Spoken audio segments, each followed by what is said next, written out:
আচ্ছা, আজকে আমরা নবম দশম শ্রেণীর অনুশীলনী 2.2 এর গুরুত্বপূর্ণ একটি ম্যাথ করব। দেওয়া আছে f of x equals to x cube minus 6x square plus 11x minus 6 হয়, তবে x এর কোন মানের জন্য f of x 0 হবে।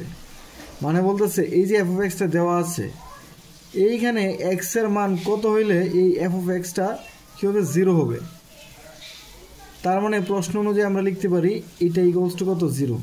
এই f of x যে দেওয়া আছে এটা ইকুয়ালস টু 0, তাহলে আমরা লিখতে পারি সুতরাং x cube minus 6x square plus 11x minus 6 equals to হচ্ছে 0। এটা হচ্ছে আমাদের শর্ত। এখান থেকে আমাকে বের করতে হবে যে x এর মান কত, x এর কোন মানের জন্য এটা 0। দ্যাট মিনস এই সমীকরণকে সমাধান করলে x এর মান কি কি পাওয়া যাবে, এটা হচ্ছে আর সমাধান। তাহলে আমরা এটাকে ভাঙাইতে পারি। 6x স্কোয়ারকে কীভাবে ভাঙানো যায়, লিখলাম x কিউব লিখলাম। 6x স্কোয়ারকে আমরা লিখতে পারি minus 2x square minus 4x square. Minus 2x square আর মাইনাস 4x স্কোয়ার যোগ করলে কত হবে, মাইনাস 6x স্কোয়ার হবে। আচ্ছা, এখন এখানে মাইনাস 4x স্কোয়ার আছে। আচ্ছা, এরপর দেখো 11x, এই 11xকে আমরা কীভাবে ভাঙাইতে পারি। 11xকে ভাঙানোর নিয়ম হচ্ছে, যদি আমি এভাবে লিখি 11কে কি লিখতে পারি 8x প্লাস 3x। যদি আমরা এটা লিখি তাহলে আমাদের ম্যাথটা সহজ হয়ে যায়, কারণ পরে আছে কি মাইনাস 6। তাহলে আমরা কি করলাম, 6x স্কোয়ারকে ভাঙালাম 2x স্কোয়ার 4x স্কোয়ার দিয়ে, আর 11xকে ভাঙালাম 8x প্লাস 3x দিয়ে। এইখানে ওই নিয়মগুলো খাটবে না যে হচ্ছে প্রথমটা এটা গুণ করলাম 6x কিউব হবে, মাল্টিপ্লাই করে যা করা যায়, এটা হবে না। এটা একটু চিন্তা করতে হবে যে আমরা কীভাবে এটাকে ভাঙাইলে আমরা ম্যাথটা সলভ করতে পারি, কমন নেওয়া যায়। সো এখানে যদি আমি পরের লাইনটা লিখি সবার ক্লিয়ার হয়ে যাবে আশা করি। এখান থেকে কি কমন নেওয়া যায়, এক্স স্কোয়ার কমন নিলে কি থাকে, এক্স মাইনাস 2।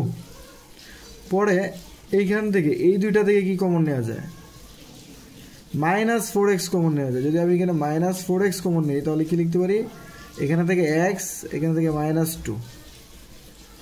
পরে যদি আমি 3 কমন নেই, প্লাস 3 কমন নেই, তাহলে কি থাকে এক্স মাইনাস 2।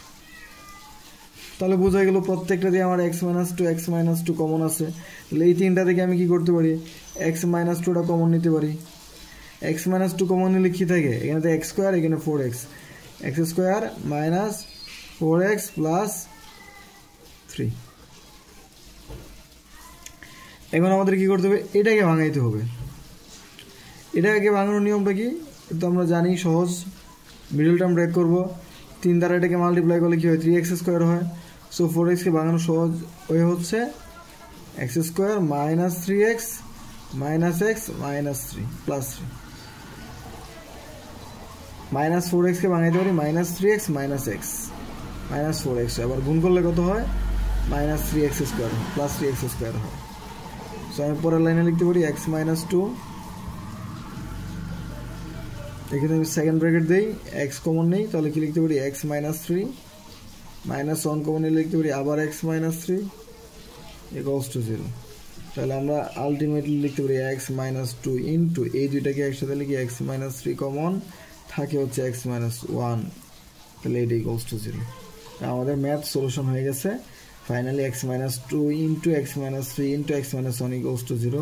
সুতরাং আমরা আলাদা আলাদাভাবে লিখতে পারি যে হচ্ছে x মাইনাস 2 ইকুয়ালস টু 0, বা x মাইনাস 3 ইকুয়ালস টু 0, বা x মাইনাস 1 ইকুয়ালস টু 0। প্রত্যেকটা আলাদা আলাদাভাবে কী হবে, শূন্য হবে। যেহেতু গুণাকারে আছে, গুণাকারে থাকলে প্রত্যেকটা আলাদা আলাদা কী হবে, শূন্য হয়। সুতরাং এখান থেকে লিখতে পারি x ইকুয়ালস টু 2, বা এখানে লিখতে পারি x ইকুয়ালস টু 3, বা x ইকুয়ালস টু 1। সবগুলো এই বসে গেলে পজিটিভ হয়ে যাবে। তাহলে এটাই হচ্ছে আমাদের অ্যান্সার। উত্তর হচ্ছে কি, উত্তর হচ্ছে x এর মান কত, 2। সাজায় যদি লিখি 1 বা 2 বা 3, এটা অথবা এটা অথবা এটা।